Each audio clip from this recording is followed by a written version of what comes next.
দীর্ঘ 4 বছর পর খড়িবাড়ির পানি ট্যাঙ্কে ভারত নেপাল সীমান্ত দিয়ে পারাপার করতে পারবে বিদেশি নাগরিকেরা। কোভিডের সময় থেকে তৃতীয় কোনো দেশের নাগরিকদের যাতায়াত বন্ধ করেছিল কেন্দ্রীয় স্বরাষ্ট্র মন্ত্রণালয়ের ইমিগ্রেশন দফতর। অবশেষে খুলল এই স্থলবন্দর। এর ফলে একদিকে পর্যটকদের অসুবিধার সম্মুখীন হতে হতো, তেমনি পর্যটন ব্যবসা ও সীমান্ত ব্যবসায়ী সমস্যা হতো। নিষেধাজ্ঞা উঠে যাওয়ায় খুশি সীমান্ত ব্যবসায়ীরা। পানি ট্যাঙ্কি ব্যবসায়ী সমিতির সভাপতি জানান, কোভিডের পর থেকে ব্যবসায়ীদের ক্ষতির মুখে পড়তে হতো ও পানি ট্যাঙ্কির পরিচয় বিদেশি নাগরিকদের কাছে লুপ্তপ্রায় হয়ে পড়ে। নিষেধাজ্ঞা ওঠার ফলে পুরনো গৌরব ফিরে আসবে এবং সীমান্ত ব্যবসায় প্রভাব আসবে।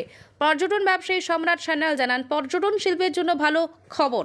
বিদেশি পর্যটকেরা ভারত, নেপাল, সিকিম ও ভুটান ঘুরতে এসে সীমান্ত বন্ধ থাকায় সমস্যায় পড়ত, তা এখন আর থাকবে না।